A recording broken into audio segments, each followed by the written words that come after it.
For the final thing I want to do, as I said, I did a book on Native humor. I've done short stories, novels, all these different things. As I said, all except for poetry. And I think, you know, just to do a clean slate, I may actually take a weekend off and write a book of poetry.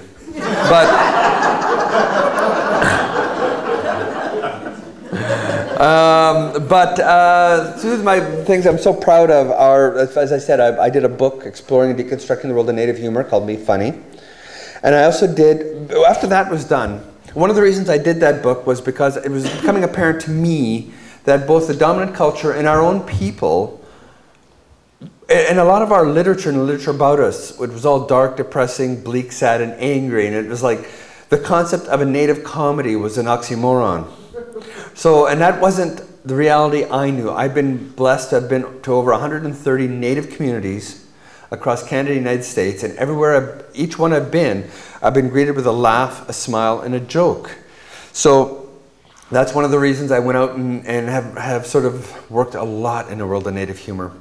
And after I did a documentary for the National Film Board of Canada, I directed and wrote a documentary called Redskins, Tricksters, and Puppy Stew about Native humor, and then I did a book on Native humor. I thought, what else does the dominant culture have a misunderstanding or just a wrong understanding of? And then it came to me, Native sexuality. Thank you for laughing at that. I know. I don't know anything about that. I know.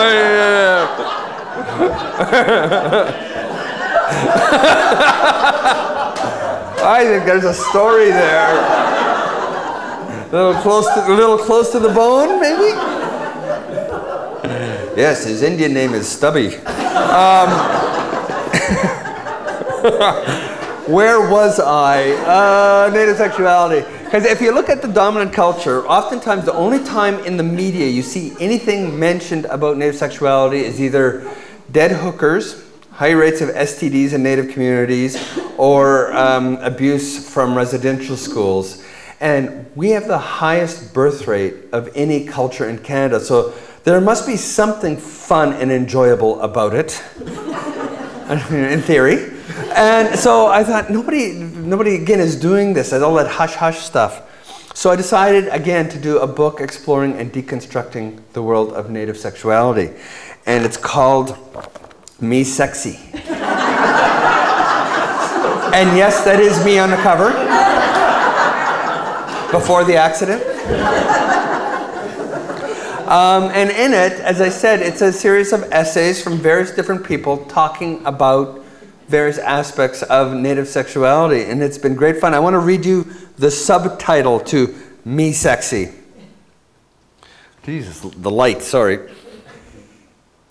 He was silent but strong, from an untamed land where love and buckskin walk a sensual path. She was pale and virginal, unversed in the ways of aboriginal passion. Her heart beat wildly as he moved towards her, because the night was dark, and so was he.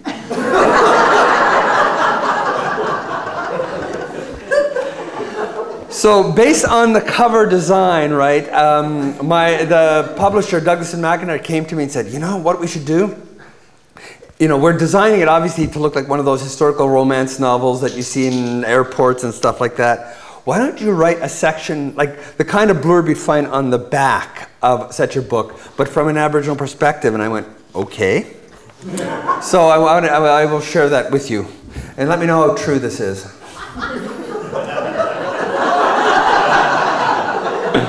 If this strikes a note.